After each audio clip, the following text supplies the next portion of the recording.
Hello, my name is Cheung, and this is my interim design proposal for the KBH Hospice. The intent was to facilitate closure, as this is one of the most fundamental characteristics of a hospice, to allow family members and loved ones to make peace with their emotions. An extensive conceptual process of researching and understanding what it means to look for closure or find closure.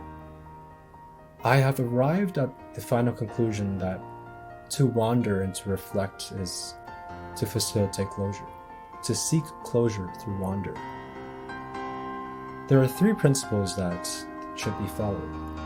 Number one, the circulatory space should be transparent. To allow wander to occur, you must be able to see and explore with your eyes.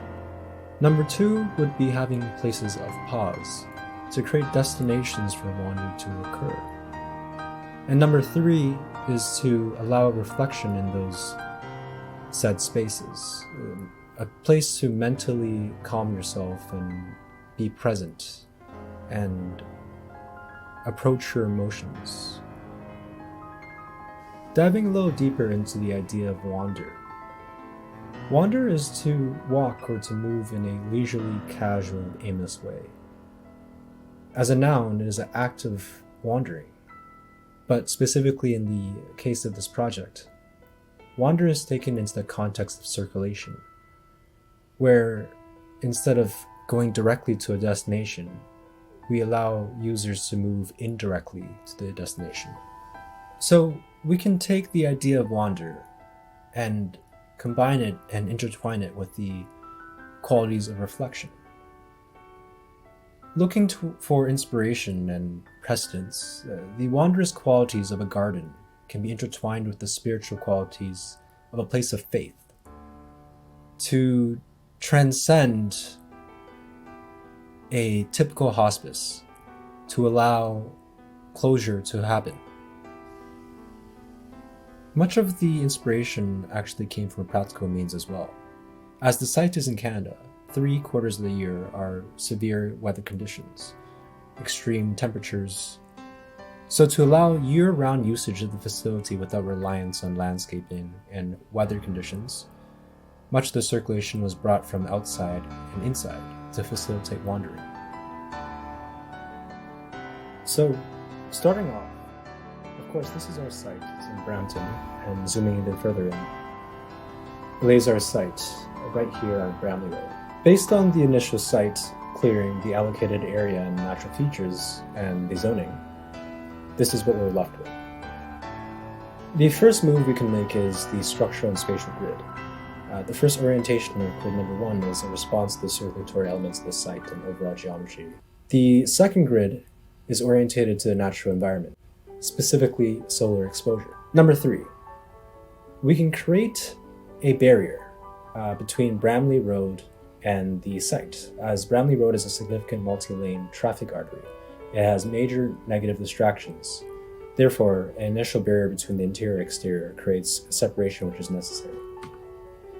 Beyond that, we can create a public entry to the east of the site. The entry is created in response to the service road and angled for immediate sightline from the road. The second rationale for this is that the staff entry is also created adjacently, as well as service entries because of the service road orientation. Second barrier between exterior and interior is also erected on the east. The third move we can make is to position all the residences as close to nature as possible and as furthest from the distractions. Orientated at the opposing side of the site, we can allow wander and reflection to occur throughout the project. And number three is to capture daylight from the sun as a result of grid number two. The third move we can make is to allow continuous wander. A looped circulatory passage is created between the public entry and private residence. This is to allow reflection that the central aspect of a circulatory passage is filled with a space, a void. Essentially, it forms a major skylight central to the project and allowing southern light penetration to make it to the residence. So we can begin to look at blocking and stacking with these moves in mind.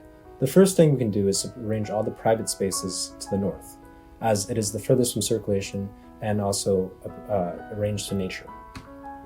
The second block we can create a sport and back of house spaces because it's between the residence and the service road. And lastly, the last block we can make is to put all the public-centric spaces adjacent to the main entrance, allowing maximum visual permeability to the public, from exterior to interior and vice versa. And thus, the circulatory space of reflection and wander are central between all these spaces. It creates a practical yet poetic approach. As for materiality, there are three primary materials we'll make use of: concrete, wood, and brick. These materials together are a perfect combination for a hospice.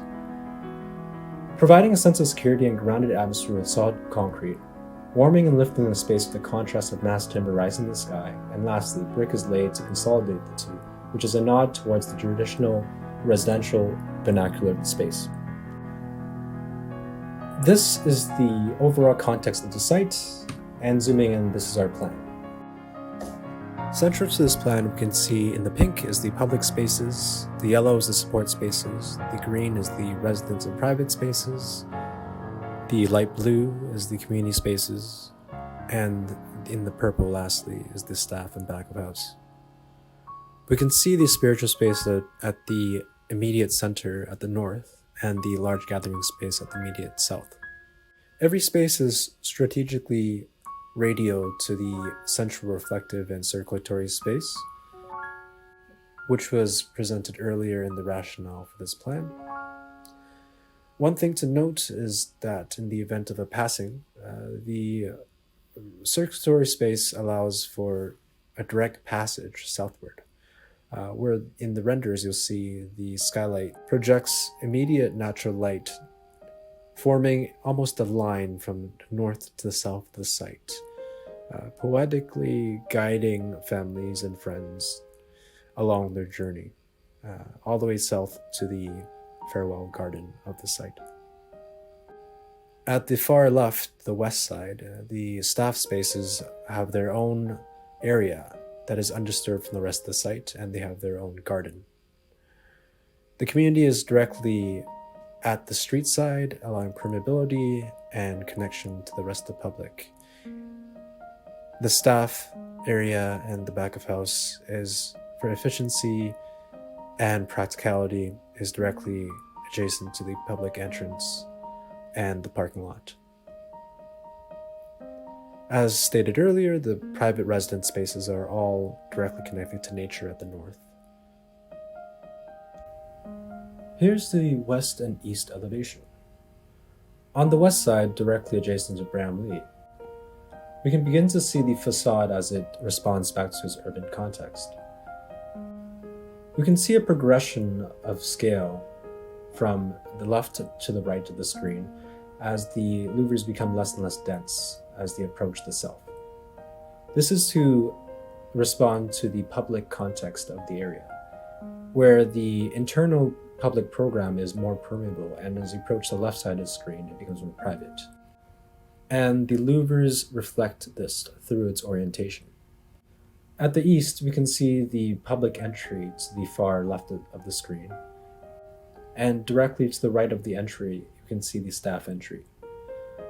Next to the staff entry, there is the storage doors and the service rolling door for loading.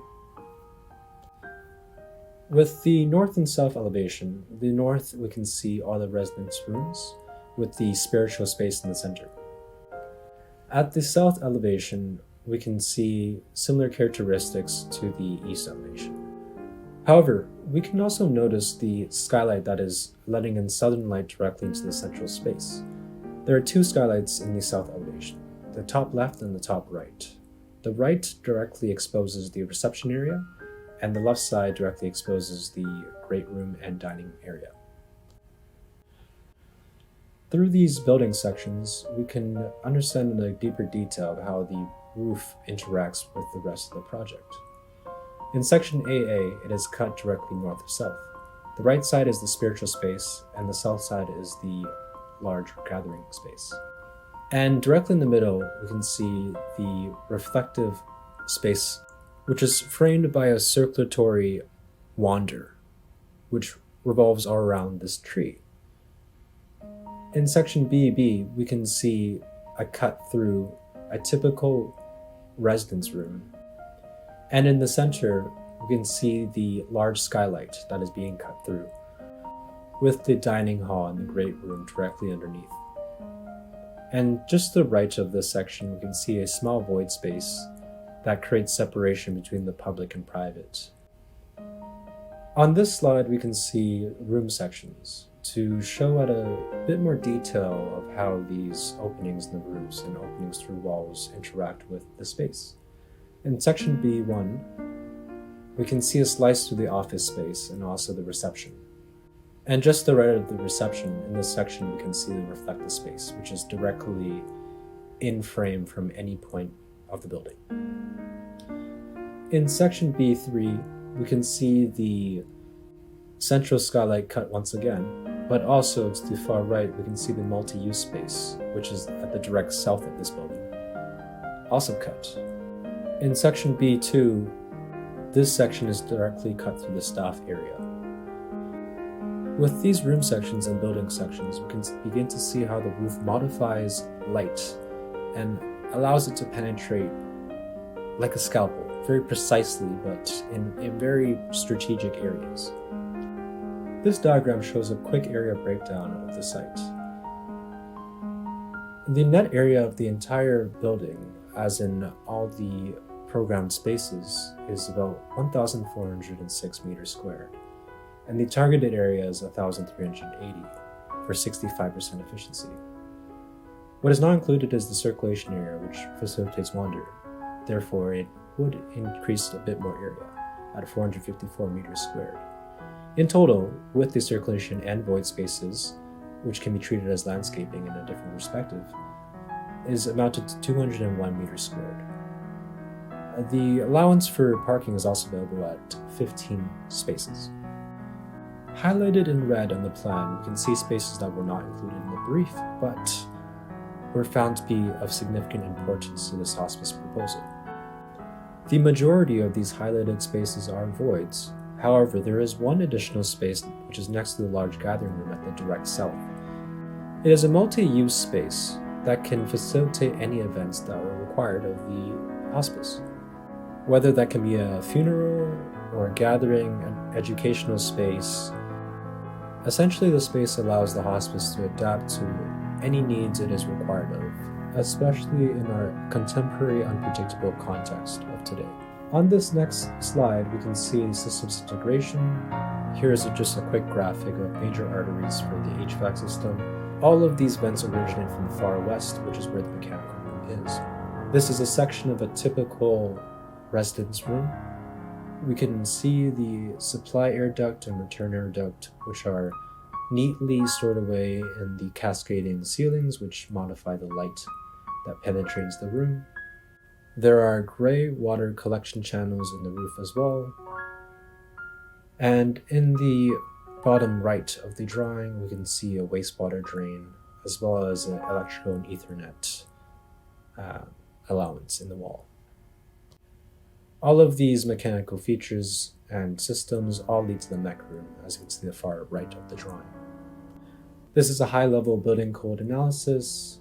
This building and its program fits in Group B, Division 2, which means this building can essentially be constructed from non-combustible and combustible construction as long as there are sprinklers and the entire building is less than 2,400 meters squared, which this design does conform to. We can see the doorway widths and corridors of these spaces, which are all allocated for, and more specifically in detail, the storage of oxygen containers and the design of indoor air temperatures. This is a view from the dining hall, directly into the central reflective space, and the circular space flanks this space of reflection. In this perspective, we can see the brick wall which is cut from the central space, and this cut in the wall aperture allows us to see the reception.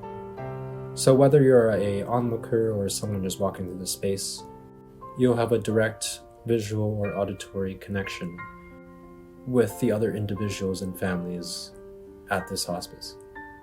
In this perspective, we can see the Great Hall, which again has an aperture cut in the wall, strategically at the height of seating, so the aperture frames the reflective space, but also allowing a sense of privacy when standing. Again, we can see the reflective space in the center, at the tree, and the circulatory spaces flanking. This is a view from inside the reflective space. This is a view directly south, looking north to south. And at noon, the skylight strategically allows sunlight to guide family members and friends directly north towards the private spaces. In this perspective, we can see that same noon lighting, but cascading in the spiritual space. This is an interior view of the spiritual space. This is the exterior shot, directly symmetrical north to south of the entire building. This is a typical residence room. This last space shown in these series of renders is the children's room with a circular skylight at the top. We can see the strategic use of frosted glass at the top but clear glass at the bottom to allow a sense of activity but also privacy for the children and the natural events of a hospice. Lastly, this is a video taking us through the Great Hall to the dining room and noting we can see how the natural light moves throughout the space over the course of a day. The apertures in the wall allow for continuous connection of different individuals throughout the space, and it is all connected to the central reflective space in the center on your left. This video will end at the reception area, and that concludes my proposal for the K. Blair Hospice. Thank you.